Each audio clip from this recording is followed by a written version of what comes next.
hata ingia mtu motoni aliyogusa tumbo lake yeye na tumbo langu mimi, haingii motoni wakati abada. Tumbo aligusa tu basi, maswahaba wakawa wanazengea tumbo la mtume na waende msolee bwana. Sasa kutawasali, kuna kutawasali kwa vitu vingi. Ukitawasali kama hapo alipokanyaga mzee, ukasema hapa alikanyaga Sheikh Rocket, ameenda miaka Maka mara 50, basi na mimi inshallah nikanyage hapa mguu wangu nikakanyage kaburi la mtume. Basi Mungu atakujalia utaenda. Semeni inshallah. Mtienia kila mmoja kupitia nzio. Si bado si wagonjwa tu. Na sisi tutatibiwa, ile wakutiania. Unapotiania sema kwa baraka Sheikh Rocket, Wali ibn Musa kuswali ninaleke.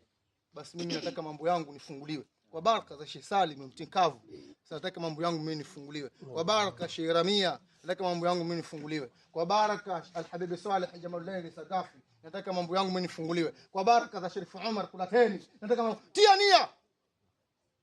Basi Mwenyezi Mungu atatufungulia inshallah, atupe kila la kheri. Mungu atupe nuru katika tarika yetu. Mungu atupe nuru kwa wagonjwa.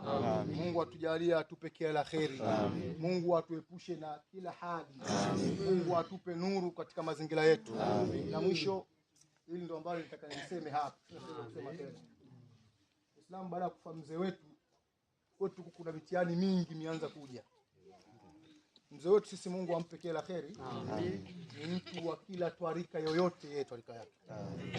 Kuna twarika Alawia yupo, Shadhiria yupo, lakini alikuwa akienda katika twarika fulani anaheshimu mazingira ya twarika yao.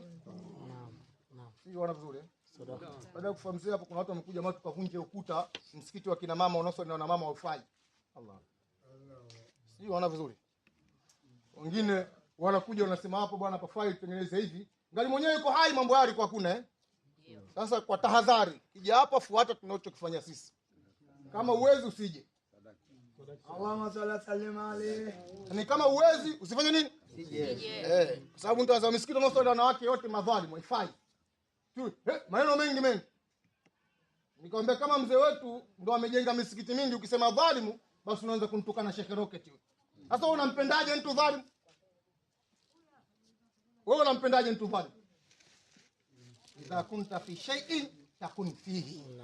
Ukiwa katika jambo lao basi fuata hivyo. Sisi tunaenda katika tarika tu Sheikh Muhammad Nasr, Mungu amweke mahali pema. Sheikh wetu make ndio Sheikh wetu naye yupo. Kama Sheikh wakubwa tuna elimu ya kuwatukana sisi wa Sheikh wetu. Na wala siwezi kumzungumza vibaya Sheikh Muhammad Nasr katika masheikh wakubwa, na wao ni masheikh mkubwa sana. Ila kuna mambo haswa ya mawali. Yeye ni wali na ni sheikh vile vile. Mzee Derweshi alikuwa na jambo, anafika msikitini anatukana watu, mnafurahia. Uongo kweli? Kweli. Haya akatukane wewe kama wakupiga bakola. Sasa mimi Derweshi tarika yangu kusali na leki, uanze kutukana. Watakupiga mangumi msikitini, watu watafunga msikiti watakupiga. Na Sheikh Muhammad Nasr na yeye na magereza alikuwa hapendi kusali na nani? Na wanawake. Kusali mwenyewe Lakini alikuwa akienda katika maulidi Bagamoyo alikuwa anashiriki na wanawake. Akienda Tanga alikuwa sehemu nyingi. Sisi tuko chuoni Lamu pale kwa mzee wale kwa Haji Tumbo. Tulienda Makunduchi maulidini, tukakutana na Sheikh Muhammad Nasr. Hivi wana vizuri Lakini tukifanya naye hadhara na hana tabu. Lakini leo ukifika mara msikiti huu Zawia ufai, umejengwa kwa wanawake. Bomu wenu. Sisi baba yetu amejenga hivyo. Na sio msikiti na msikiti 360 amejenga. Wewe kama haikufai toka baba.